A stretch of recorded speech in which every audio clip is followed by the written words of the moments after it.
Assalamualaikum warahmatullahi wabarakatuh. Saya Aulia Triyulianti dan rekan saya Rika Nuzulita. Kami dari kaum 48 akan menjelaskan materi kami, yaitu Islam periodisasi transisi dari Abbasiyah ke Mongol Islam. Baiklah, saya akan menjelaskan materi yang pertama, yaitu keruntuhan Abbasiyah oleh bangsa Mongol. Dalam tulisan Ali Mufradi dijelaskan bahwa asal mula bangsa Mongol ialah dari masyarakat hutan yang mendiami Siberia dan Mongol luar sekitar Danau Baikal. Sebenarnya mereka bukan suku nomad yang berpindah-pindah dari suatu stepa ke stepa yang lain. Walaupun mereka banyak stepa dengan ketangkasannya menunggang kuda, pemimpin atau Khan bangsa Mongol pertama yang diketahui dalam sejarah adalah Yesugei atau W1175. Ia adalah ayah Chinggis atau Lengis. Chinggis aslinya bernama Temujin, seorang pandai besi yang mencuat namanya karena memenangkan perselisihan dengan Ongkan atau Torgil, seorang kepala suku Kerei. Wilayah kekuasaan Genghis Khan yang luas tersebut dibagi untuk 4 orang putranya. Selanjutnya yaitu dinasti Chantai. Dinasti Chantai terdiri dari wilayah-wilayah yang dikuasai oleh merupakan anak kedua dari Genghis Khan yang diberi wilayah kekaisaran Mongol yang membentang di Sungai Ili sekarang. Setelah ayahnya meninggal, ia mewarisi lebih dari apa yang sekarang disebut 5 negara Asia Tengah dan Iran Utara. Chantai sangat taat kepada undang-undang Mongol dan membenci dengan aturan Islam dan membenci umat Islam. Tetapi, walaupun demikian, dalam pemerintahannya ia mempunyai seorang menteri muslim yang bernama Qutb al-Din Shah, yang kemudian hari mempunyai peranan dalam perkembangan Islam di wilayah ini. Menurut Bosworth, daerah kekuasaan dinasti Chantai membentang ke timur dari Transosania sampai Turkistan Timur atau Turkistan Cina.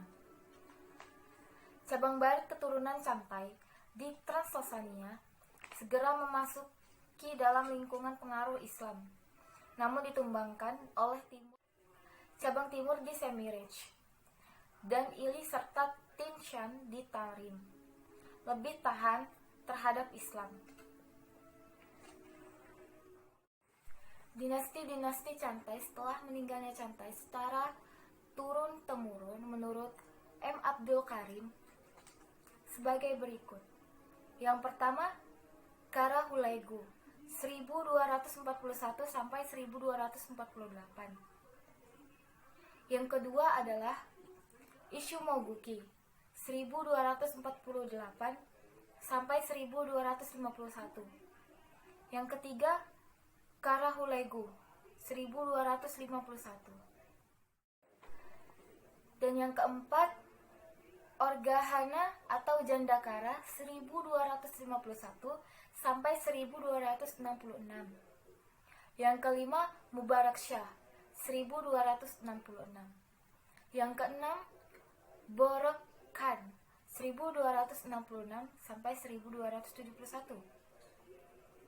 Yang ketujuh, Nikpai 1271. Yang kedelapan, Buka Timur 1282. Dan masih banyak yang lainnya. Serangan-serangan Timur Leng. Timur Leng merupakan keturunan Mongol yang sudah masuk Islam, di mana sisa-sisa kebiadaban dan kekejaman masih melekat kuat. Dia berhasil menaklukkan Tugluk Temur dan Ilyas Koja, dan kemudian dia juga melawan Amir Hussein atau iparnya sendiri. Dan dia juga memproklamirkan dirinya sebagai penguasa tunggal di Transosiana, pelanjut Jagati dan turunan Genghis Khan. Timur Leng adalah seorang yang sangat ambisius, merasa dirinya sangat kuat dan menguasai seluruh dunia, seperti Genghis Khan dan Alexander Agung. Ia pernah berkata, "Penguasa tunggal adalah angkasa, dan bumi pun hanya ada seorang penguasa tunggal dan dia adalah saya." Timur Leng. Setelah lebih dari 1 abad, umat Islam menderita dan berusaha bangkit dari kehancuran akibat serangan bangsa Mongol di bawah Hulagu Khan. Malapetaka yang tidak kurang dahsyatnya datang kembali, yaitu serangan yang juga dari keturunan bangsa Mongol dan keturunannya. Pada dinasti Iklan, penyerang kali ini sudah masuk Islam, tetapi sisa-sisa kebiadaban dan kekejaman masih melekat kuat. Serangan itu dipimpin oleh Timur Leng, yang berarti Timur si Pincang.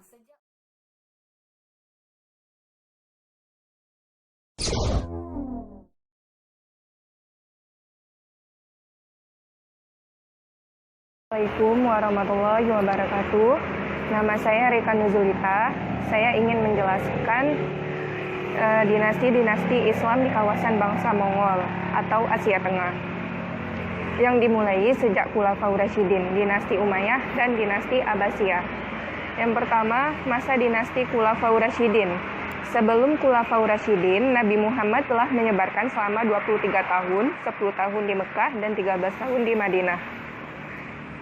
Berkat kearifan dan kebijaksanaan beliau, Islam tersebar luas ke luar Arab, bahkan sampai ke pelosok dunia. Keberhasilan ini karena Islam menggunakan prinsip Al-Quran, yaitu tidak ada paksaan dalam agama. Di samping itu juga, sebelum Islam di kota Mekah merupakan pusat pertemuan pedagang internasional dan penghubung 4 jalur perdagangan antar bangsa, yaitu dari Abyssinia, Syam, Aden, dan dari Hira. Di samping berdagang, mereka menyebarkan dengan cara berasimilasi dengan penduduk setempat. Kekhalifahan selanjutnya beralih ke tangan Utsman bin Affan. Pada masa ini, peta Islam meluas sampai ke jantung Asia Tengah. Di antara kota-kota yang berhasil ditaklukkan adalah Balakh, Turkistan, Herat, Kabul, Ghazni, Nishapur, Tus, dan Marv. Kedua, masa dinasti Umayyah di Damaskus. Tidak berbeda dengan khalifah sebelumnya, bahwa pada masa dinasti ini, ekspansi dan perluasan kekuasaan merupakan ciri dari dinasti Umayyah. Pada masa khalifah Umar bin Abdul Al-Aziz atau Umar II, khalifah yang tidak melakukan ekspansi. Kebijakan pemerintahan dipusatkan untuk membangun, mengislamkan negara dan rakyat, serta membangun negara secara moral, berkeadilan, dan penegakan hukum. Ini terbukti dengan digantinya beberapa pejabat pemerintahan yang telah melakukan KKN, termasuk Yazid bin Muhallab. Umar bin Abdul Al-Aziz bisa dibilang satu-satunya khalifah Umayyah yang mampu meredamkan konflik antar golongan sekte. Dinasti Umayyah diambang kehancuran ketika Khalifah 27 tetap mempertahankan Sayar untuk menjadi penguasa di Khurasan. Hal ini disebabkan kebijakannya yang diskriminatif yang secara tidak langsung menggoyahkan kedaulatan Umayyah. Kondisi ini dimanfaatkan oleh Abu Muslim dari golongan Abbasiyah untuk menjatuhkan kekuasaan Sayar di Khurasan. Ketiga, masa dinasti Abbasiyah. Nyaris tidak ada bedanya dengan dinasti Umayyah. Pada dinasti Abbasiyah pun terjadi pergolakan dalam urusan politik. Misalnya, terbunuhnya sang proklamator dinasti Abbasiyah oleh Abu Ja'far al-Mansur. Ketika Khalifah al-Ma'mun, ia berhasil menguasai musuh-musuh di Mesopotamia dan Khurasan dengan menugaskan Tahir bin Husain dalam pengamanan wilayah tersebut.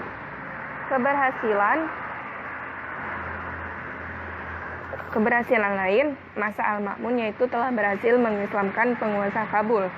Masa Al-Ma'mun merupakan masa kejayaan ilmu pengetahuan dan asimilasi budaya timur dan barat dengan Arab, kepercayaan pemerintah pusat terhadap wilayah kekuasaannya atau otonomi.